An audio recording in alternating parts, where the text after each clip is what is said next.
सूरत अल-कौसर मक्की सूरत है, 3 आयतों पर मुश्तमिल है। कौसर के लफ्ज़ी माना है बहुत ज़्यादा भलाई, और कौसर जन्नत की उस हौज़ का भी नाम है जो हुज़ूर अक़दस सल्लल्लाहु अलैहि वसल्लम के तसर्रुफ़ में दी जाएगी और आपकी उम्मत के लोग उससे सैराब होंगे।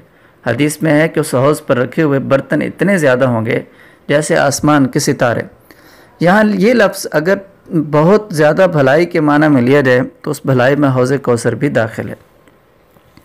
अल्लाह ताला इरशाद फरमाते हैं, इन्ना अअतैनाकल कौसर, ए पैगम्बर यकीन जानो हमने तुम्हें कौसर अता की है। फसल्लि लिरब्बिका वन्हर, लिहाजा तुम अपने परवरदिगार की खुशनुदी के लिए नमाज पढ़ो और कुर्बानी करो। इन्न शानिअका हुवल अबतर, यकीन जानो तुम्हारा दुश्मन ही वो है जिसकी जड़ कटी हुई है।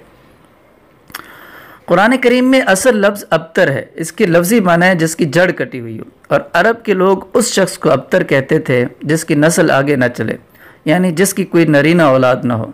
जब हुज़ूर अक़दस सल्लल्लाहु अलैहि वसल्लम के बेटे का इंतकाल हुआ तो आपके दुश्मनों ने, जिनमें आस इब्न वाइल पेश था, आपको ये ताना दिया कि माज़अल्लाह आप अबतर हैं और आपकी नस्ल नहीं चलेगी। इसके जवाब में इस आयत ने फरमाया है कि आपको तो अल्लाह ताला ने कौसर अता की है, आपकी मुबारक ज़िक्र आपके दीन को आगे चलाने वाले तो बेशुमार होंगे।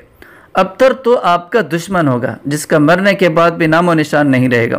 चुनांचे ऐसे ही हुआ कि हज़रत सल्लल्लाहु अलैहि वसल्लम का तज़किरा और आपकी सीरत तय्यबा तो अल्हम्दुलिल्लाह ज़िंदा और जावेद है, और ताने देने वालों को कोई नहीं जानता, और अगर कोई जानता भी है तो बुराई से ज़िक्र करता है।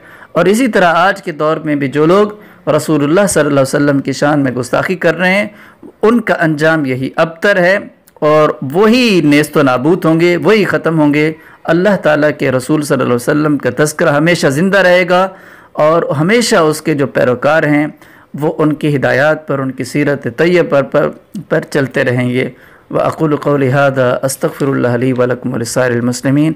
वस्सलामु अलैकुम व रहमतुल्लाहि व बरकातुहू।